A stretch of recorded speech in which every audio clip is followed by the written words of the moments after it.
ایک دن بیمار ہو گئی تو کہنے لگی، میں قریب بیٹھا تو میں نے کہا فاطمہ زندگی میں تو نے کبھی کچھ نہیں مانگا، اور عزت والے باپ کی عزت والی بیٹی، میرا دل کرتا ہے کوئی فرمائش تو کر دو۔ تو حضرت فاطمہ کہنے لگی علی اگر ایک انار مل جائے نا، اگر ایک، میرا دل کر رہا ہے اگر ایک انار مل جائے، ایک انار مل جائے تو طبیعت چاہ رہی ہے انار کھانے کو۔ مولا علی شیر خدا فرماتے میں گیا، ایک انار خریدا بازار سے، 1 دینار تھا میری جیب میں، انار خرید کے جب واپس پلٹا نا تو کہتے ایک بوڑھا شخص،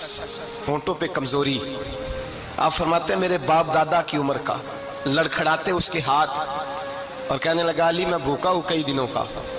حضرت علی فرماتے ہیں میرے پاس وہ 1 ہی دینار تھا جس کا انار آ گیا، کہتے میں نے اسی وقت وہ انار نکالا، اس شخص کے ہاتھ میں رکھا، بوجھل قدموں سے جب میں اندر داخل ہوا نا تو پاک رسول کی پاک بیٹی، عزت والے نبی کی عزت والی بیٹی، صبر والے محبوب کی صبر والی بیٹی